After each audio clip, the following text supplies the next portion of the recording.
Comenzamos entón, non? Sí. Bueno, boas tardes ou case boas noites a todos.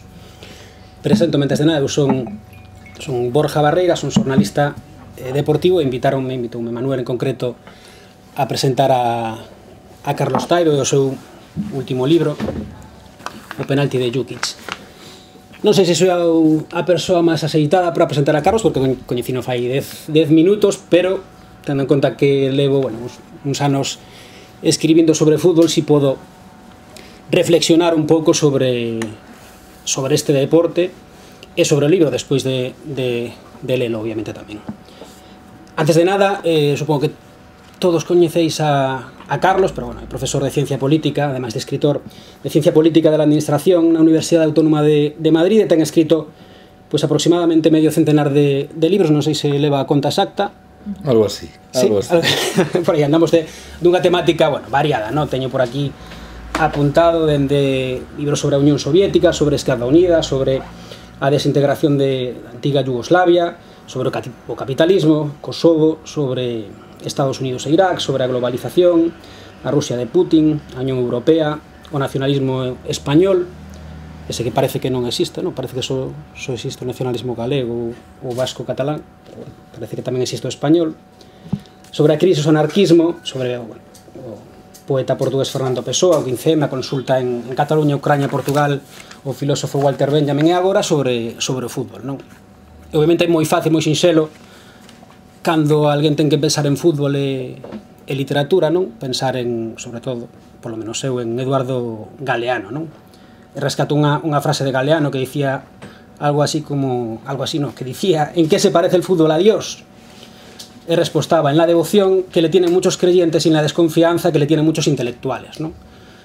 Para aquelas persoas como eu escribimos e falamos moito, demasiado seguramente de fútbol, pois, bueno, é un apoio anímico que xente como Galeano, evidentemente, tamén como Carlos Taibo, pues acérquense a este mundo complicado, non?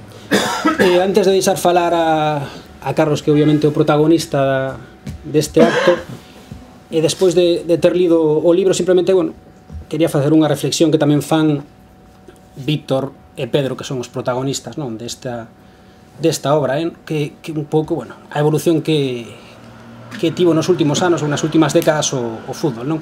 Basicamente creo, é unha opinión personal, obviamente, pero que o gran segredo do fútbol, o éxito do fútbol, reside en dúas cousas fundamentalmente, non? Que calquer persoa pode xogar ao fútbol, a este deporte, se alto, baixo, gordo, flaco, áxil ou non. En outros deportes é moito máis complicado, non? Se queres xogar o baloncesto tes que ter unha altura determinada, se queres nadar é importante que seas ben fornido.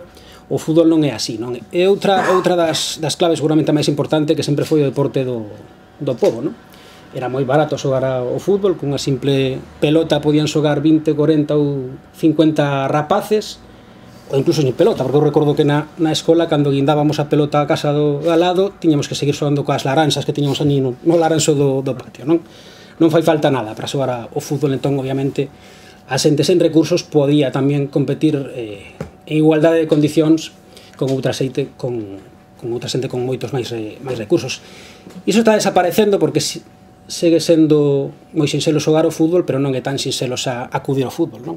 Antes acudían as clases baixas, sobre todo a ver os partidos, e agora cada vez é máis complicado. Aquí temos o exemplo co Celta, pero pasa co Celta, pasa con outros clubes, non? O fútbol mercantilizouse, é máis que un deporte, é un produto máis, e, por exemplo, aquí en Balaídos, pois nos últimos anos aproximadamente reduciuse a asistencia en 2.500, 3.000 espectadores, e a resposta do clube o pasado verano, por exemplo, foi subir o prezo dos abonos un 20%, non? Parece que non entenden cal é o problema. Remato así, simplemente, bueno, os deixo con Carlos, que obviamente é o autor, o protagonista. Estamos todos desexando escoitalo, e nada máis, moitas grazas. Moitas grazas a ti, Borja, tamén aos amigos e as amigas da librería e a miña editora A Través. Onte estiven a presentar este libro en Santiago. Confesei que a miña tarefa me parecía difícil. se quer só sexa por unha razón. Tiña que falar diante dun público que, ao menos nunha primeira ollada, estaba configurado por dous grupos humanos diferentes. Dunha banda os siareiros do Deportivo, os siareiras, e doutra banda os activistas da AGAL, da Asociación Galega da Lingua, que é a editorial que está, a organización que está por trás da edición deste libro. E xa partía do suposto de que eses dous grupos humanos as máis das veces tiñan pouco que ver entre sí, e o meu propósito fundamental era satisfacer máis ou menos as demandas esperáveis dos uns e dos outros. Hoxe aquí teño un problema adicional, que non só están os activistas da GAL, os siareiros do Deportivo, sino tamén, supoño, algún siareiro do Celta, de tal maneira que teño que contentar a tres grupos que, case por definición, son incontentáveis. Direi en relación cos últimos, cos siareiros do Celta, que este é un libro amigável, que é un libro ben humorado, de tal maneira que non creo que ninguén poidase sentir ofendido, mesmo se tivese unha visión extremamente pechada das cousas. Un dos dous interlocutores, este libro artéllase sobre a base de un diálogo de mensaxes de correo electrónico entre un profesor lisboeta e un profesor galego que reside en Madrid, afirma en determinado momento, non sei se con bo criterio ou non, que os galegos da emigración non reproducimos esa xenreira entre o Celta e o Deportivo que é tan común aquí nas dúas cidades. Tal vez porque a saudade polo país fai que sexamos máis tolerantes. De feito, desde hai 2 anos, sempre que xogan o Deportivo e o Celta, reunímonos en Madrid, unhas 30 persoas, a ver o xogo e a cear ou comer despois. A metade máis ou menos do Celta e a metade do Deportivo, e a verdade é que nos chinchamos, naturalmente, senón non ten ningún sentido a operación correspondente, mas todo é absolutamente amigável e civilizado. Polo de agora, non presulgo que pode acontecer no futuro. A ver, vou vos contar 5 historias diferentes. Este é o segundo libro que eu publico na Través. Os 2 libros son singulares na medida en que remeten a materias nas que eu non adoito traballar, dixécholo ti antes, non? Cando publiquei o primeiro deses libros, que era un volume de ensaios sobre a vida de Fernando Pessoa, o poeta portugués, eu debía estar preparado para enfrentar unha pregunta dos xornalistas que foi a que me fixeron, porque unha persoa que normalmente traballa sobre o capitalismo, o decrecemento, o colapso, escribe un libro sobre Fernando Pessoa ou agora escribe un libro sobre o Deportivo da Coruña. Confesarei que non teño ningunha resposta convincente. Direi que gosto de fútbol, que gosto do Deportivo. Direi tamén que falo de cote coa xente de fútbol e que teño certa teima encamiñada a colocar sobre o papel moitas desas conversas. Mais teño a certeza de que isto que os estou a contar, xa o dixen hai un momento, non é unha explicación convincente de por que este esforzo de artellar un libro desta natureza. Supoño que por trás hai tamén un elemento de activismo lingüístico. Na miña cabeza está a idea de que se cadra sería saudável que algún rapaz siareiro do Deportivo ou do Celta collese nas súas mans este libro, que é un libro desde o meu punto de vista fácil, sinxelo, frágil, e chegase á conclusión de que o galego internacional no que está redixido é tamén a súa lingua. Non sei se esta é unha loucura pensar que tal cousa pode acontecer, mas, en fin, por que non pensar en loucuras? Alén diso, eu considero que é inevitável formular unha pregunta en relación con unha obra como esta. É un texto de ficción ou é un ensaio encuberto? Cando Valentín Faxín, que se encarregou da tarefa de revisar lingüísticamente este libro, me escribeu por primeira vez, preguntou se a historia era real, algo que foi para min un orgullo, non? Dixen, teño algún futuro como romancista realista, non? Mas tiven que desenganalo e dicerlle, non, a historia non é real, non existe o profesor portugués, tampouco existe o profesor galego residente en Madrid, aínda que é certo que boa parte das historias que se contan no libro son reais, ou polo menos foron escoitadas nos beizos de outras persoas. Penso, de calquera xeito, que a fórmula epistolar da que botei man xustifica a tese de que é unha especie de ensaio camuflado. Digo de outra maneira, se alguén quixese escrever unha historia do Deportivo da Coruña, improbablemente se sentise interesado por algunha idea formulada neste libro, podería citar o libro de maneira tranquila, aínda que non sexa un ensaio formal.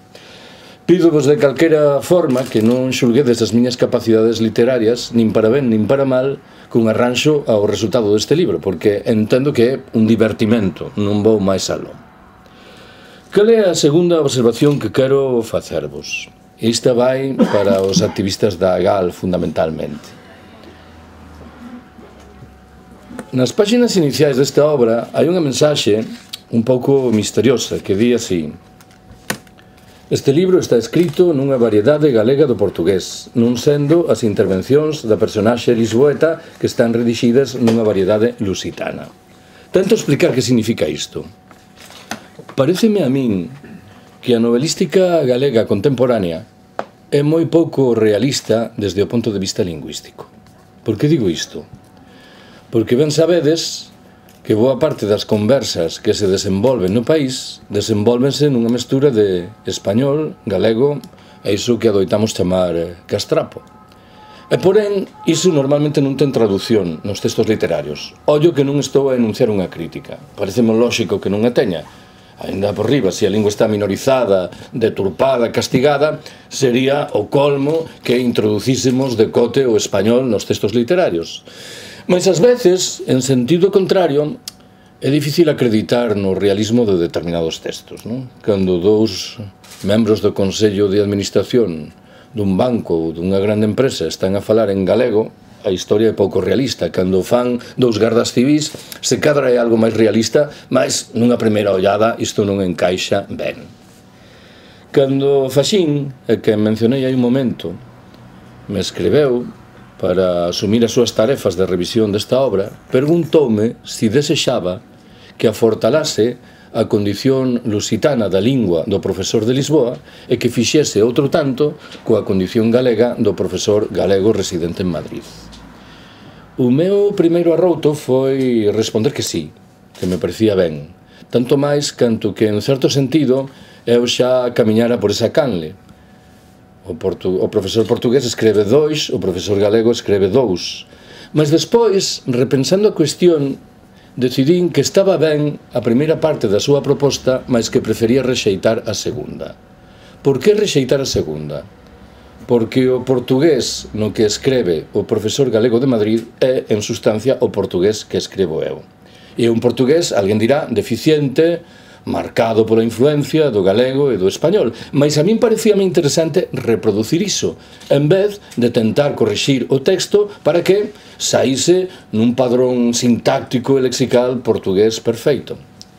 Isto que veño de contarvos, desde o meu punto de vista, propón un problema interesante, que é isto das linguas correctas ou incorrectas.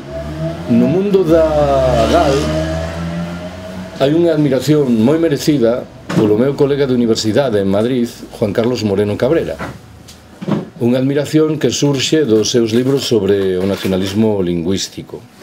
Mas hai un libro de Juan Carlos intitulado Sobre la dignidad y la igualdad de las lenguas, un libro de leitura moi recomendável, que analiza críticamente este tipo de presuizos que temos en relación coas linguas que aconsellan concluir que hai linguas bonitas ou feas, complexas ou simples, que hai linguas correctas ou incorrectas.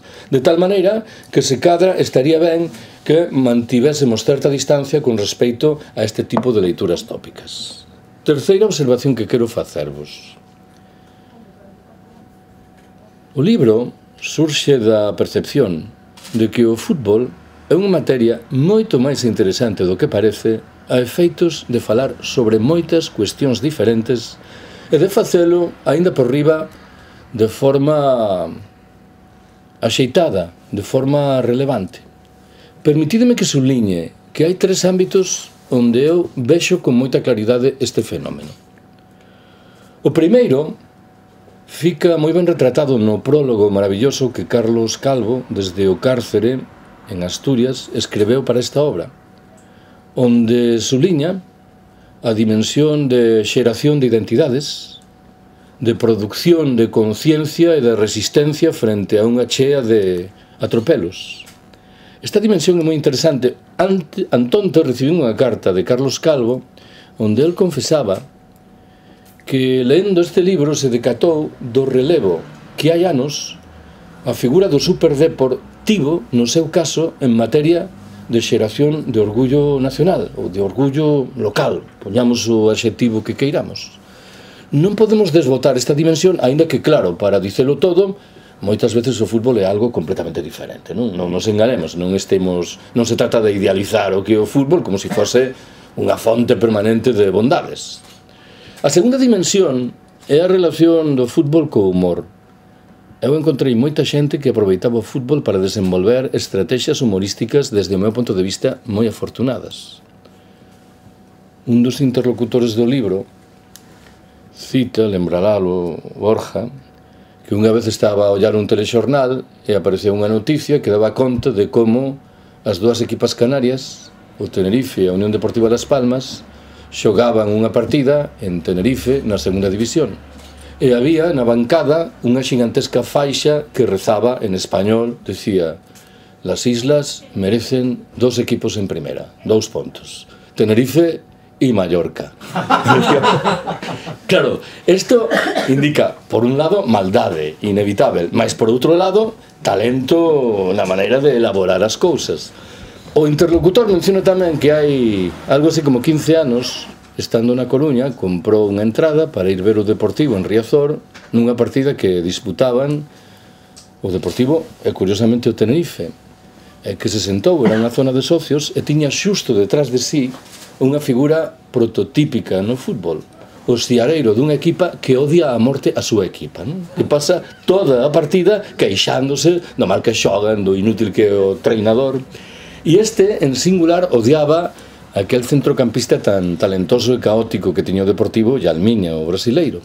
E pasou toda a partida castigando a Yalmiña, algo que tiña tanto máis mérito canto que Yalmiña non xogaba. É dicir,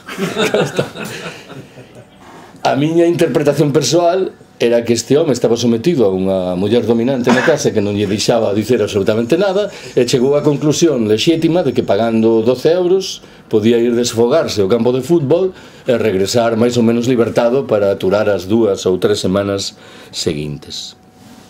A terceira e última dimensión interesante do fútbol é que, desde o meu ponto de vista, permite falar con persoas coas que de outra maneira probablemente nunca falaríamos. E permite falar de fútbol e tamén de cousas que non son o fútbol. E isto teredes que convir comigo que é máis interesante do que podería parecer. Por dicelo de outra maneira, é un mecanismo de sociabilidade ben interesante. Paréceme que esta terceira dimensión é a que está por trás de boa parte dos textos incluídos neste libro. Permitidme que vos propoña un exemplo. Hai unha visión dos feitos que surxe de aquí, de Vigo, e que alimenta a tese de que o Celta é unha equipa popular, enfrentado ao Deportivo, que sería unha equipa que retrataría a condición da súa cidade, a Coruña, unha cidade de señoritos, requintada, por empregar o adxectivo español que se cadre o máis axeitado, pija, non? Paréceme a min que quen se senta na bancada en Riazor ten que decatarse a xiña de que as cousas non son así. Quen está na bancada de Riazor? Os proletarios coruñeses do Monte Alto, de Monelos ou da Ronda de Nelle. Os labregos das Mariñas e de Bergantiños. Se teño que ser un pouco literario, os mariñeiros da Costa da Morte, aínda que isto xa é meter aquí un pouco de fábula, non?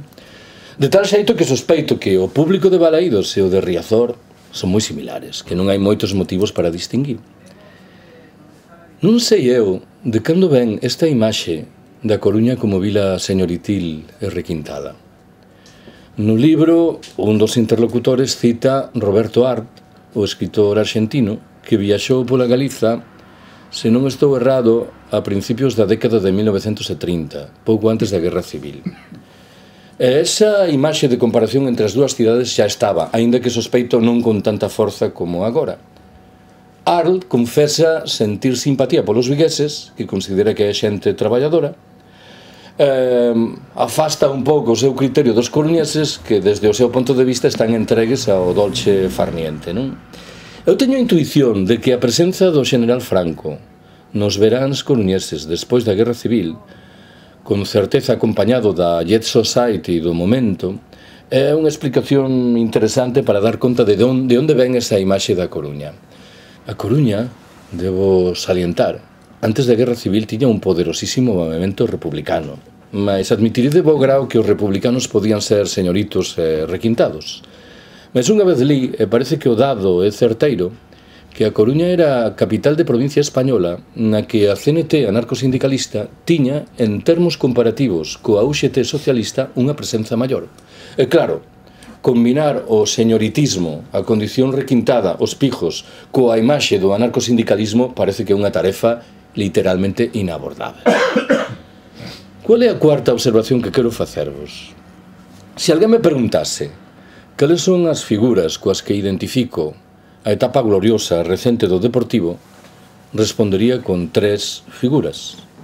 A primeira, obvia, é a de Arsenio Iglesias, que me parece que é unha rarísima figura de consenso entre o mundo do Celta e o mundo do Deportivo. Non provoca animadversión en lugar ningún. Ainda que é verdade que cando era treinador do Deportivo provocaba moitas polémicas. Ben sabedes que era hiperdefensivista, de tal maneira que as cousas non eran tan bonitas como as vemos agora. Arsenio é un home do rural e nunca o ocultou, de retranca infinita. Onte en Compostela agromaron anécdotas dabondo sobre Arsenio e a súa maneira de ver o mundo. Alguén contou que un día o Deportivo perdeu no País Vasco por 4-3 e un xornalista lle preguntou: moitos goles, non, Arsenio? E dice, sí, 4 e 3, 7. Era así. Ben, o sabes, non sei por que falo en pasado, porque sabedes que vive, non? Era tamén a antítese do que algúns chaman o fútbol moderno. Rexeitaba de maneira manifesta a figura do gañador nato, entre outras cousas porque nunca lle tocou exercer de gañador nato. A mí me parece que non hai retrato millor da figura de Arsenio que algo que aconteceu o día do penalti célebre de Jukic, cando se presentou na sala de imprensa no estadio de Riazor e todos os xornalistas se levantaron e aplaudiron. Isto é inédito no mundo do fútbol hoxe, non? As relacións entre os medios e os treinadores adoitan ser tensas. A segunda figura é un xogador de fútbol chamado Mauro Silva. O outro día entereime de que hai pouco se organizou un inquérito, non sei se serio ou non, entre siareiros do Deportivo para designar o xogador que desde o seu punto de vista retrataba mellor a historia do clube. E saiu de maneira significativa Mauro Silva, que conviredes conmigo que non é deses xogadores de primeiro plano que levan o glamour de... É verdade tamén que ese inquérito probablemente era en certo sentido injusto, porque claro, a maior parte dos votantes non sabían quen eran algúns dos xogadores históricos do Deportivo, Acuña, Botana, Moi ou o propio Arsenio, non? Desde o meu punto de vista, Mauro Silva reflectiva un compromiso manifesto con un clube que é bastante raro no mundo do fútbol de hoxe, non? Estivo 13 anos na Coruña, e creo que varios deses anos era fácil afirmar que era o mellor centrocampista defensivo do planeta. É verdade que onte me corrixiron que houve un momento en que pensou abandonar o clube, mas non está clara demais a historia.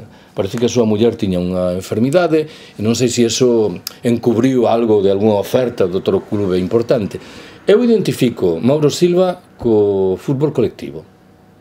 Claro, non tiña o glamour de Bebeto, de Fran, de Yalmiña, de Rivaldo, mesmo de Valerón, mas era o representante claro de alguén que xoga colectivamente en proveito dun proxecto tamén colectivo. A terceira e última figura é o público de Riazor. E non o digo por eses tópicos que son absurdos e que se desenvolven en todas as cidades que din que é un público moi culto, que valoriza o fútbol preciosista, que sabe moito, entón son parvadas. Digo por algo que aconteceu as 2 veces que o Deportivo perdeu a categoría os últimos anos.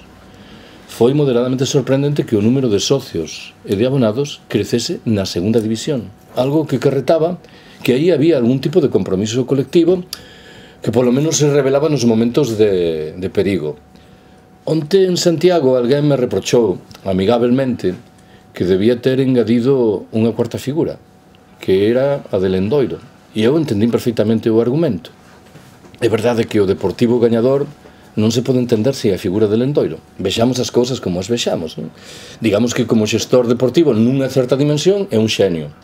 Claro, ben sabedes que hai outra que é ben diferente, non? Un home que deixa unha débeda de 146 millóns de euros, non?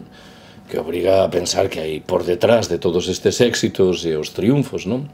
Mas en calquera caso, si teño que admitir que na hora de retratar o que foi o Deportivo está tamén a figura de Lendoiro, aceitareino cos meus prexuizos no que atinxe a mercadorización do fútbol, a idea de que isto se foi visiblemente das mans, o que ti dixeches, isto da como se poden subir os abonos dun clube de fútbol cando a xente está deixando de ir ao campo, non? É unha maneira de ver as cousas pouco racional. Cal é a quinta e última observación que quero facervos? Outro día, o sábado, estive no Bernabéu vendo o Real Madrid Deportivo, que sabedes que terminou con un resultado lamentável para o Deportivo, mas eu saí moi satisfeito, porque foi a primeira vez en moito tempo que me pareceu que esa equipa tiña alma. É un conceito que emprego bastante cando falo de fútbol. Hai equipas que xogan ben o fútbol, que ganan os partidos, mas non teñen alma. Son profesionais que desenvolven o seu traballo competentemente. E outro día no Bernabéu pareceu que a xente que estaba aí sí que tiña alma. Se estaba xogando algo máis que o seu salario, e eu había moitísimo tempo que non apreciaba eso no Deportivo. É verdade que na primeira volta da tempada pasada con Víctor Sánchez del Amo o Deportivo xogaba ben o fútbol, era unha equipa competente, mas alma non tiña. Tamén é verdade que cando Fernando Vázquez hai uns anos se fixo coa dirección da equipa na primeira división, no último posto en situación dramática, había algo que sí que cheiraba a alma, a certa épica de botar adiante nunha situación extremamente difícil. Mas a mí me parece que para identificar alma en sentido forte, no caso do Deportivo, teríamos que viaxar a década de 1990, a época gloriosa dunha equipa pobre, cun treinador do mundo rural, de tal maneira que me sentí reconfortado. O Deportivo deste ano é unha equipa moi extraña, e caótica en rendemento e resultados. Iniciamos a tempada coa imaxe de que era unha equipa que se defendía ben, mas que era incapaz de marcar un gol, tanto máis despois de que marchou Lucas. E agora, curiosamente, a imaxe é a contraria. É unha equipa que fai moitos goles, mas ten un buraco gigantesco na defensa. Eu de cando en vez fago estudos estatísticos sobre estas cousas. Cheguei a dúas conclusións sobre esta tempada. Nos 5 últimos xogos, o Deportivo estivo en todos eles por diante no marcador nalgún momento. E só gañou un deles. Nos 13 primeiros encontros desta tempada, 2 empatounos a ceros. Dos 11 restantes, en 7, de novo, estivo por diante no marcador e só gañou 2 deles. E gañounos porque marcou os goles correspondentes nos minutos finais, de tal maneira que o rival non tiña tempo para reaxir. De tal maneira que a miña conclusión é revolucionaria. Se o Deportivo quer gañar os partidos, o primeiro que ten que facer é non porse por diante no marcador, porque o rival inmediatamente lanza cara adiante, descobre a debilidade endémica da defensa do Deportivo, empata, e non só empata, abusa e vai polo segundo gol, de tal maneira que a desfeita está aí. Bon, a alma que vin outro día invita a ser moderadamente confiado no futuro. O Fabril é un curioso nome este do filial do Deportivo nunha vila onde non hai ninguna fábrica, mas por iso é curioso, non? E por iso é bonito. Gañou 5-0, xa sei que alguén dirá aquí que o Fabril xoga en terceira división e o Celta B xoga en segunda B, de tal maneira que non hai nada de que presumir. Bon, eu espero que dentro de 20 anos teña que escrever outro libro sobre outro penalti, espero que neste caso entre a bola na baliza, que reflecta que o Deportivo gañou o seu segundo campeonato, mas confeso-vos que non tería ningún problema en escribir, entre tanto, no medio do camiño, outro sobre o primeiro campeonato de Liga do Celta. Os galegos de Madrid somos así. E isto non é unha declaración retórica, é de verdade. Se cada non sería o mellor intérprete do que fai o Celta, mas a boa intención fique sobre a mesa. Obrigado por terme escoitado.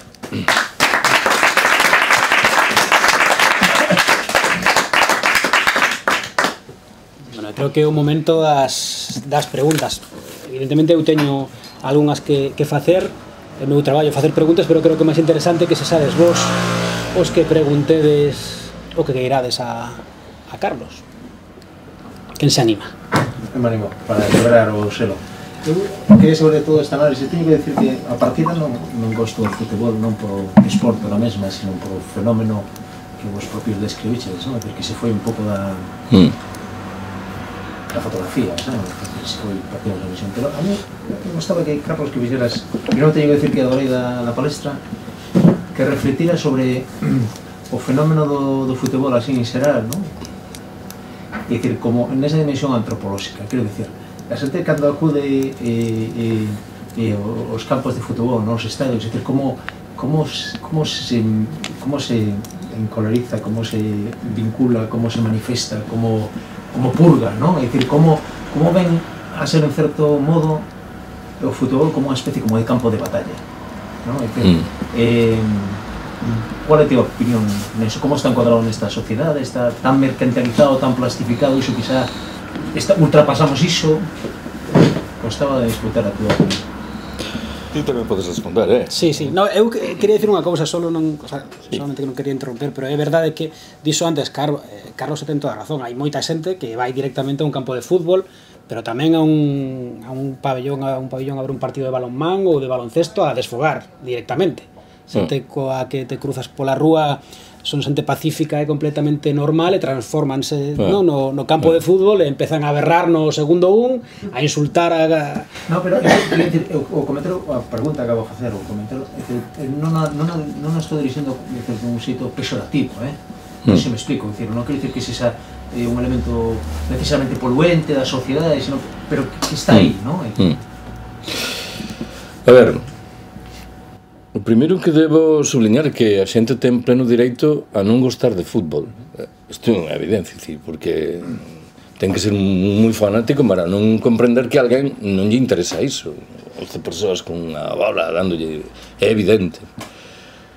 Por que a xente vai ao fútbol e, en efeito, reproduce este tipo de conductas e reproduce o que Galeano chama a linguaxe da guerra, non?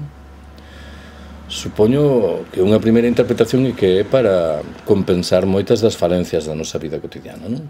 Como non podemos facer a guerra de maneira manifesta na nosa vida cotidiana, compensamos meténdonos con Yalmiña durante 90 minutos, tanto máis canto que sabemos que Yalmiña non se vai decatar e non vai facer nada contra nós. Alén diso, hai un mecanismo psicolóxico que creo que pasa pola cabeza de calquera que vai a un campo de fútbol, en xeral nunha competición deportiva. Aínda que non sintamos nada por ningunha das equipas enfrentadas, os 5 minutos xa sabemos que vamos con unha delas, non? As máis das veces non saberíamos explicar por qué, porque as nosas opcións son irracionais. Por que o Sundo Deportivo e Borja e o do Celta? Bueno, podíamos decir, pois porque a miña familia ven da Coruña e a túa supoño que de aquí. Isto é fácil de explicar, mas moitas veces as opcións son... Un dos interlocutores do libro conta que... Bueno, esta é unha historia miña, en realidade, que eu relato en terceira persoa. Eu estudei en Madrid, nun colexio da zona nobre da cidade, e todos os meus compañeiros eran do Real Madrid, excepto un rapaz que era asturiano, de Ubieu, e eu que era medio galego. E entón decidimos conscientemente asumir unha adhesión futbolística distinta da mayoritaria. E este home decidiu que era siadeiro do Vetusta, que era o filial do Oviedo. Era curiosa a opción tamén, non era o Oviedo, que era un equipo de primeira división, era o Vetusta, non? E eu decidín que era do Lemos de Monforte, non? Tiñamos problemas daquela para saber como quedaran as nosas equipas. Tiñamos que escoitar a radio pola noite, o domingo, saber como, a ver, un momento determinado, decía os resultados de terceira división a Radio Nacional. As nosas equipas sempre gañaban, porque non tiñamos ninguna obrigación de dicer a verdade. E o Madrid ás veces perdía, non? Este mecanismo carreta tamén certa vontade de distinguirse dos demais. Eu digo, nun terceiro estadio, que sempre é conveniente que a xente vai algunha vez ver un partido de fútbol. E que sexa un partido de fútbol destes broncas. Porque impresiona. Non me atreverei a afirmar que impresiona agradablemente, porque non ten por que ser necesariamente así. Mas ese é un espectáculo que obriga a pensar en moitas cousas, e que, de novo, teño que recoñecer que ten dimensións negativas, que ti dixeches aí un momento, mas que ten outras que son anódinas, vou dicirlo así, respeitáveis, sem máis. A outra dimensión, a última que me ven a cabeza se vencella co iso do humor que mencionei antes. Eu creo que o fútbol saudablemente administrado é unha maneira moi intelixente de relacionarse coas persoas e que obriga a manter algunha distancia frente a esta leitura que só ve os elementos negativos, animais, de confrontación, que, por certo, o fútbol moderno curiosamente intenta acantoar, intenta terminar con eles. Se cadra por razóns ás veces respeitáveis, mas, a ver, creo que o conto no libro, as dúas últimas veces que xogou o Deportivo en Vallecas, que é un campo de fútbol moi curioso, moi interesante, con xente moi singular, eu fui con un grupo de amigos e areiros do Rayo Vallecano. E no primeira desas partidas o árbitro pitou un penalti a favor do Deportivo. En condicións normais, pois, os siareiros do Rayo Vallecano terían berrado o árbitro: hijo de puta, me cago en tu puta madre. E como xa sabedes que agora está prohibido insultar nos campos de fútbol, sabedes que o que berraban estes berraban: non estoy de acordo, que era antítese desta imaxe da linguaxe da guerra, aínda que era verdade que era unha antítese irónica, non? É dicir, en realidade é máis insultante berrar non estoy de acordo que berrar me cago en tu puta madre, cabrón, non? É dicir, antes, volto ao principio do que dixen destas xuntanzas de deportivistas e celtistas, dixen, se nesas xuntanzas non hai un punto de ironía e de pique, non ten ningún sentido. É dicir, podemos ir ver un partido entre o Manchester United e o Everton e danos igual. Ten que haber esta dimensión nalgún grau. Naturalmente que o criterio saudável é utilizala de maneira razoável, non? Si terminamos aí agredíndonos verbalmente, pois a cosa non ten... E saber onde chega isto e onde non ten que chegar, ás veces non é tarefa sinxela, non? Claro, repito algo que dixen antes. Seguro que alguén podería dicer que a imaxe do fútbol que eu trasladei aquí é unha imaxe cariñosa, saudável, da dimensión respeitável, que hai outra absolutamente noxenta, isto é evidente, non? Que ten que ver co que estás preguntando. Non direi que os que non mantemos esa imaxe noxenta somos persoas máis equilibrados que os que van a Riazor para, pagando 12 euros, resolver os seus problemas psicolóxicos máis elementais. Resolver, é unha maneira de falar, non resolven nada, non? Porque tamén aquí hai certa soberbia desde determinado criterio intelectual que ve estas cousas con o fútbol como cultura, non? Onte decía alguén en Compostela que estaba farto dese tipo de análisis de xornalistas que decían que Leo Messi leía tal autor, e dicían, que me importa o que lea Leo Messi? A mí o que me interesa é o que fai nun campo de xogo, e todo o demais. Mencionou tamén que Pau Gasol parece que todas as entrevistas di que está lendo un libro, e curiosamente sempre o mesmo libro desde hai 10 anos, algo que parece que obriga a saber onde estamos movéndonos, non?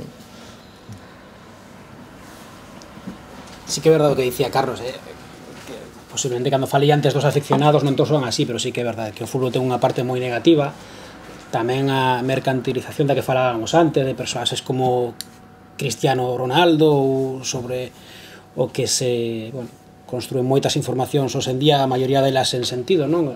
E, obviamente tamén moita culpa dos medios, creo que sobre todo os medios nacionais, non? Que falan máis da última noiva de Cristiano Ronaldo, ou do coche que comprou Messi, ou de calcora cosa que non ten que ver co deporte en sí, pero tamén, eu decía, el ten partes positivas. Eu creo que o fútbol o que ten unha capacidade para unir tamén a xente que é pouco habitual, non?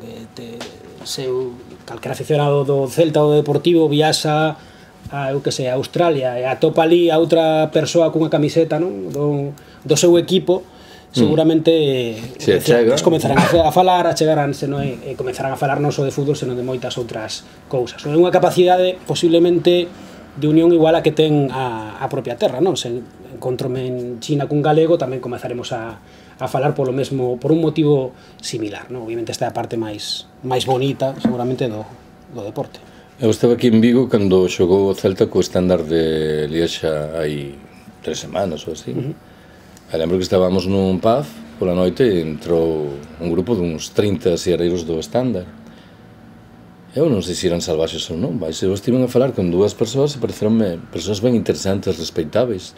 Non falamos do fútbol porque eu tería botado pestes do Celta, obviamente, profesionalmente, mas esta imaxe tamén de que o siareiro que viaxa a un país afastado, por definición un bruto que non sabe nada, Pois se cadra o fútbol tamén é un procedimento de turismo con unha excusa tan respeitável como calquera outro, non? Estivemos a falar da situación lingüística en Bélxica, así que, bueno, pues isto, para isto dá o fútbol tamén, non esquezamos, non? Mira, eu te quería facer unha pregunta, a ver ti en que, si estás de acordo, claro, en que encuadras ti esta típica frase sempre relacionado con o mundo do fútbol, co tema político, darlle circo al pueblo, ¿no? Entonces, eu quisiera saber en que encuadras isto, no fútbol, no proceso, no modelo antiguo, ou neste fútbol xa tan mercantilizado, tan profesional, tan, bueno, tan de moda que agora, ¿no? Televisión, quería saber a tua opinión. Nos dous mundos, creo que iso do Panem e Circenses está presente, non? O fútbol tamén é un procedimento, non nos enganemos de achantar as aparentes divisións de clase, non?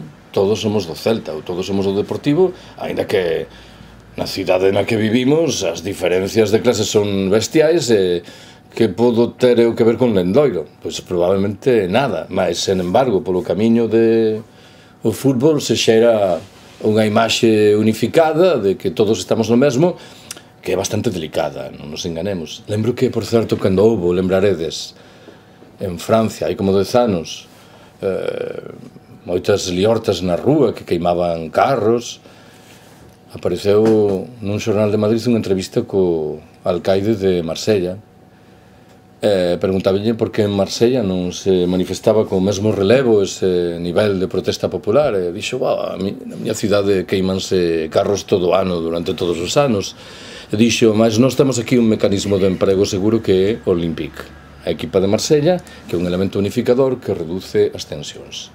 Mais, hai outra dimensión interesante por trás do que ti plantexas. Eu teño a impresión, retrátao ben Carlos Calvo no seu prólogo, de que o fútbol está a escapar ás clases populares para debir un fenómeno de clases medias.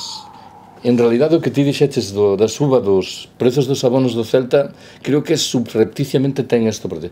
Non nos interesa esa mugre das clases populares, queremos que sexan xentes cultas, que non montan a bronca no campo de fútbol, de tal maneira que, de maneira un tanto sorprendente, aqueles que debían ser as víctimas do Panem e Circenses, os proletarios ou os labregos, están a desaparecer do fútbol e probablemente están a iniciar algún tipo de rebelión frente a isto, que consiste en abandonar os estadios, porque é dramático, corríxeme se estou errado, mas parece que agora as televisións exixen dos clubes que cubran ao menos a parte da bancada que aparece retratada na televisión, é dicir, se a xente está nos laterais non pasa nada, pero obrigan a xente a xuntarse para aparentar que os campos de fútbol están cheos de xente cando non están. O outro día o Bernabéu non estaba cheo, e ollo que ia un equipazo da Coruña que era ainda que tamén había outra dimensión que me lembro agora do Bernabéu.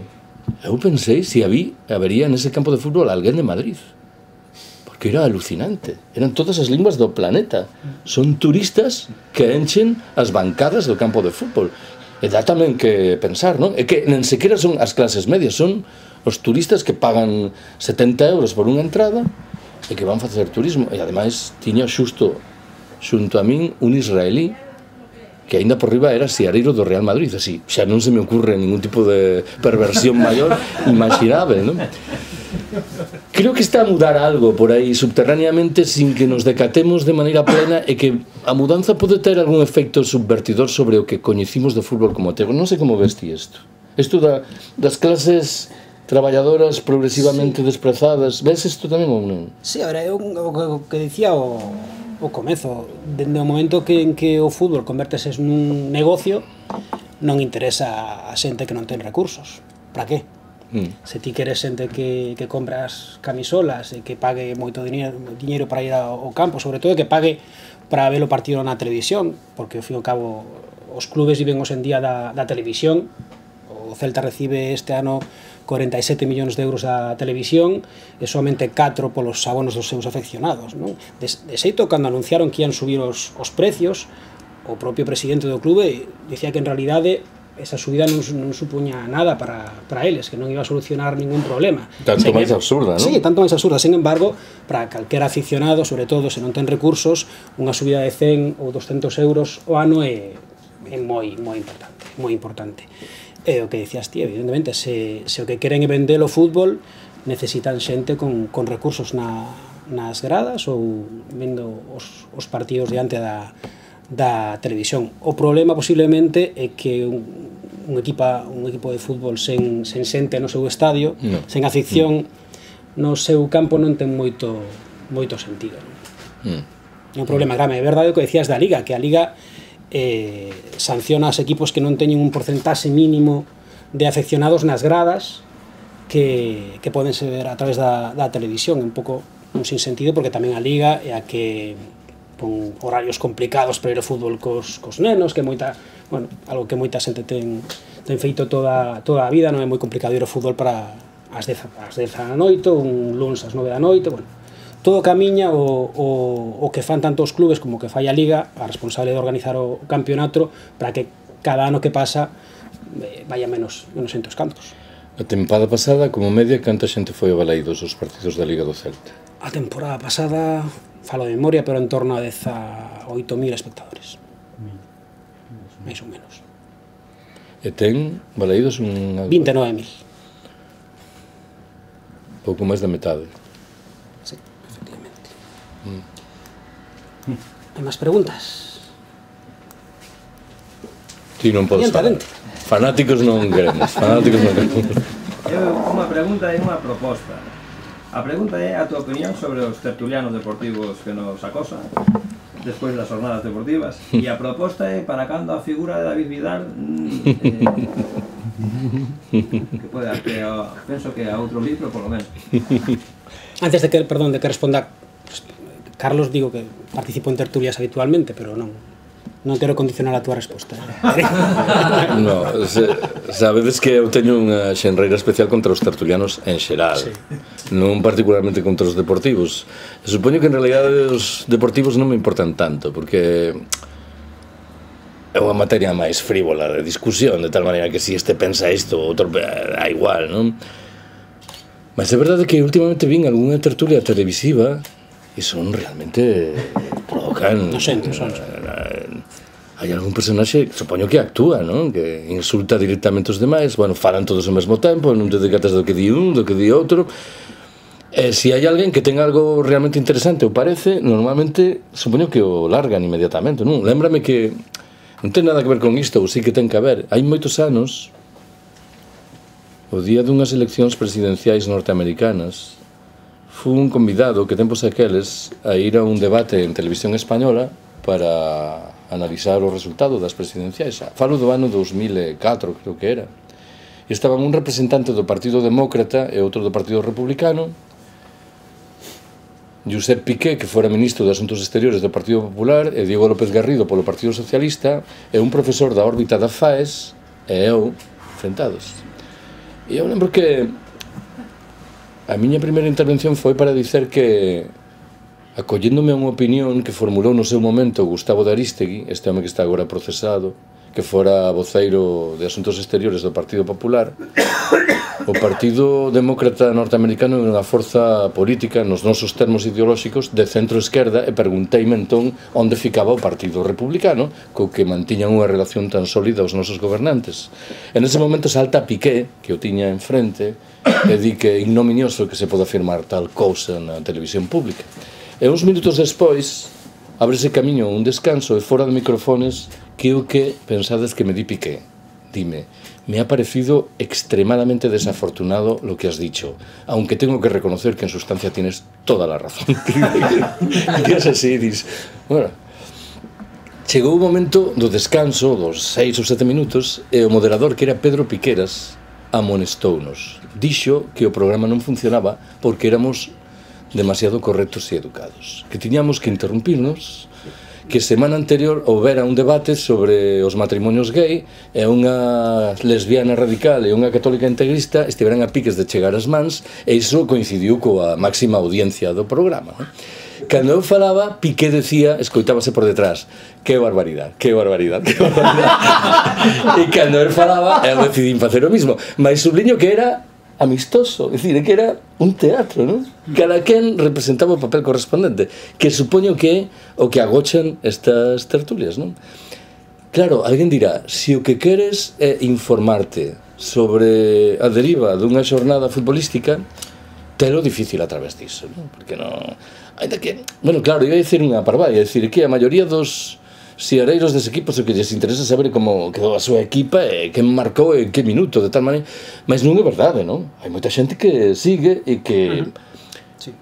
Tamén descubrín no seu momento que os medios de comunicación normalmente procuran tertulianos que sexan singularmente agresivos e que non gosten a xente. Porque iso xera un mecanismo de atadura. Ti despois no bar podes criticar agremente a este señor porque parece que todas as cousas que din están por completo fora de lugar. Teño de todos os xeitos, Rubén, que ollar máis tertulias deportivas porque non estou moi afeito. O de David Vidal xa o falamos. Mira, non sei se ti como personaxe sabedes quen é David Vidal. É un treinador galego que pasou por 20 equipas diferentes, normalmente a todas as levou a categoría inferior. Hai unha frase de David Vidal que a mí me parece maravillosa, di: para empatar hai que salir a ganar.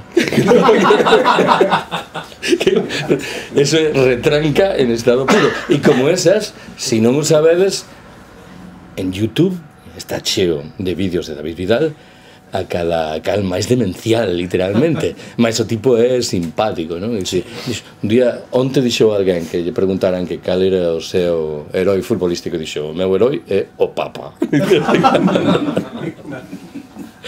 Un venado sin límite. Sí, sí. Fai pouco, bueno, Gudel, o ex delantero do Celta, coincidiu con David Vidal no Compostela, nos seus últimos anos como futbolista. Bueno, Gudel xa xogaba ali e o equipo non iba moi ben, incorporaron como entrenador a David Vidal, no? Entón, no seu primer adestramento empezou a colocar os xogadores no campo, colocábamos todos na zona defensiva, zona defensiva, e dicía: ahora tío, lateral dereito, tens que darlle forte o balón ata outra esquina do campo e o delantero a correr. E fixeron este exercicio varias veces, no? Ata que David dixo: non, home, non, que non imos xogar así. Tranquilos todos, estaban todos asustados, dicindo: madre mía, que vamos facer? Pois eu vin un vídeo onde lle explicaba a un avanzado, un dianteiro negro, o tamaño da portería. Dicíalle: son 7 metros e 62 centímetros, e de altura. E remataba, dicir: todo isto que che contei non sirve para nada. A quen lle importa canto mide a portería? De verdade que tería que ser un vídeo con un CD-ROM que recollese as grabacións, porque a xente non acreditaría que hai un tipo así que é capaz de facer esas cousas. Non sei se é do Celta ou do Deportivo. Creo que do Deportivo. É do Deportivo? Creo que sí. Temíamos.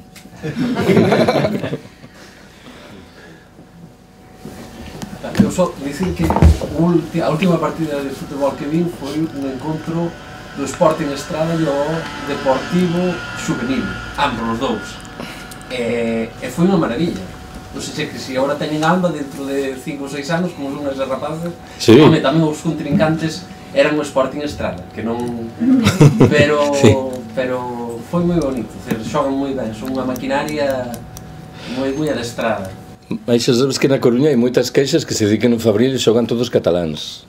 E unha desas taimas que entran que non hai galegos, ou que hai moi poucos galegos, que é un pouco curioso, non? A equipa filial dun conxunto, lógico que se nutre da canteira propia, aínda que a canteira propia do Deportivo é unha desfeita constante, non?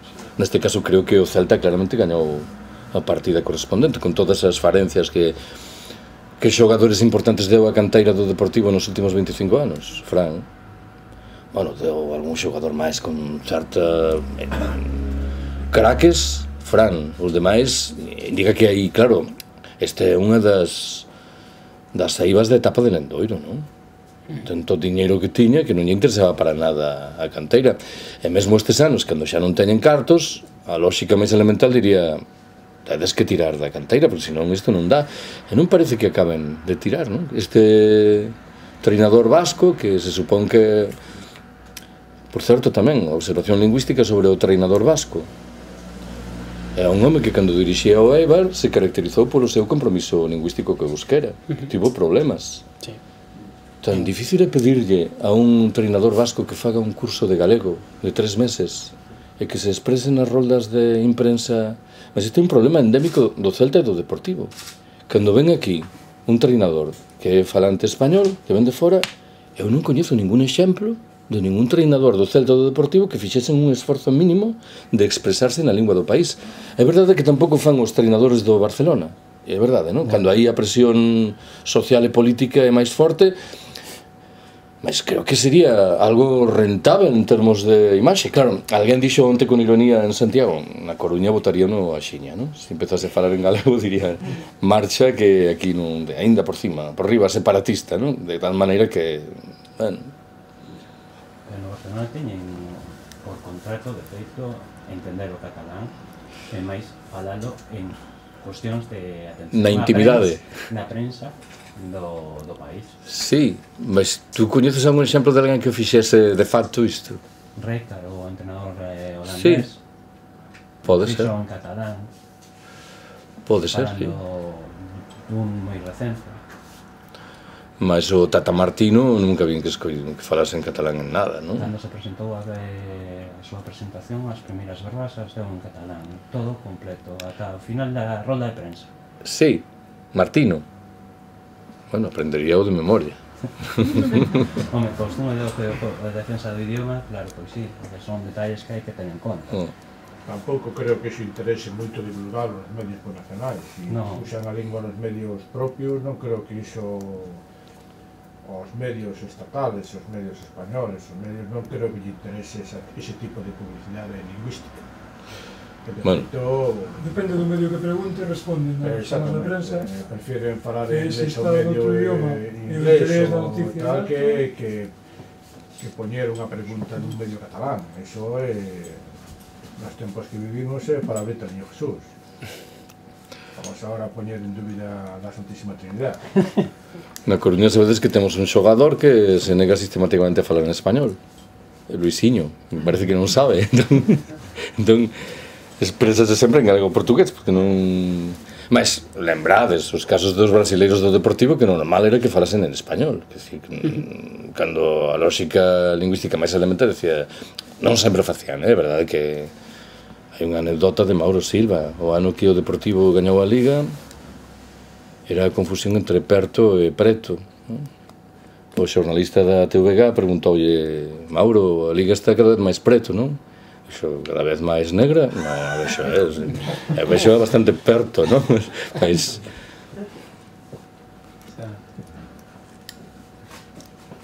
Bueno, pois deixámoslo aquí. Deixámoslo aquí. Tomamos un viño. Moitas grazas. Gracias a ti.